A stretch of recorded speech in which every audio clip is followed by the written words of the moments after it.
This week on the Secret Rugby Lives, made just for you by BrightRock, a man who currently calls the Bioscope home as his comedy stage, but who, in a slightly different state of affairs, could have been wearing a green and gold jersey. It's comedian Shanray van Wyk on this week's Secret Rugby Lives.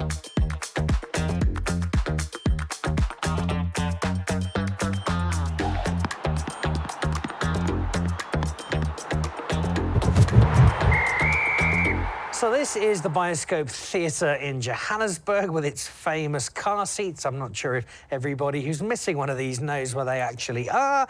It's also home to some fantastic comedians. And of course, Shanray, you're one of the headline acts here on a regular basis. But it could have been ever so different because at one stage, a rugby career was definitely something you were considering. Yes, I think I'm 33 years old then, and I would have retired as Springbok. I think so. I would have retired as Springbok. Let's talk about this rugby career. I'm going to go out on a limb and suggest you were probably in the front row. Yes, I was. I played prop, loose head, and tight head. And it wasn't just a bit of school rugby you did reasonably well. You were actually under 21 level. You played some proper rugby. Yes, I did. I played under 21 Currie Cup. I really thought I was going to make it. You know, I started my career at a small team in the East Rand called East Rand United.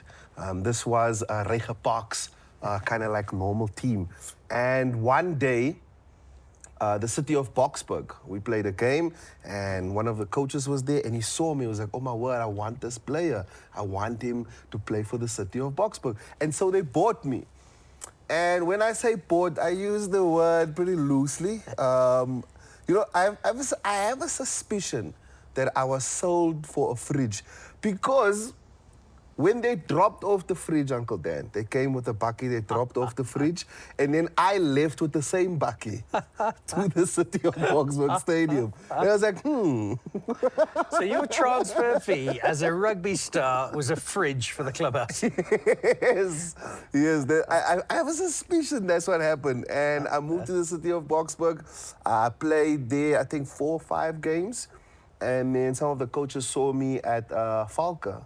And that's how I got to play some Currie Cup. It was obviously a lot of fun, and you had a great time playing rugby. It came to an end, not ideal circumstances, but it did perhaps then push you in the other direction and into comedy, which you might not have found if you'd carried on with your rugby journey.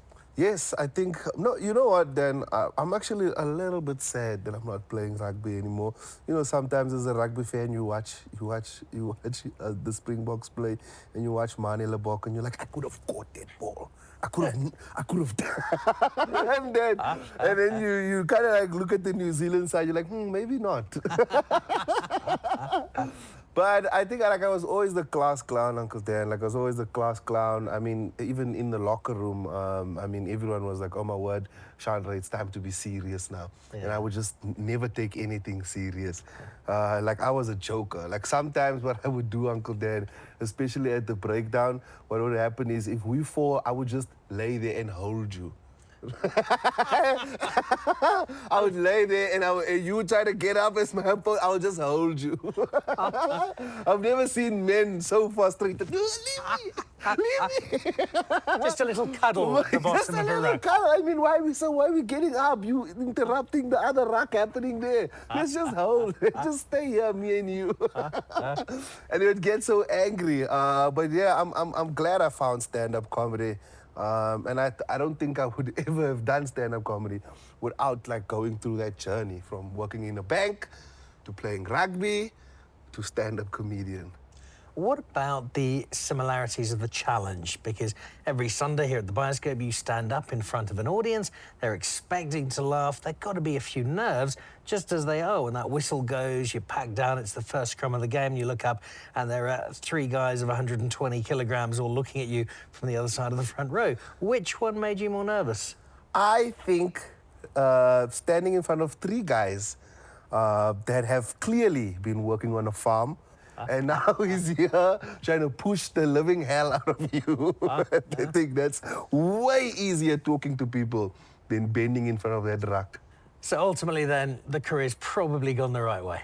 I love what I do now, but I do kind of miss playing rugby, although they have a team in the place I live at. But sometimes I drive by and I just look at those young guys and I'm like, nah, I think I'm gonna save my knee for walking and standing on the stage.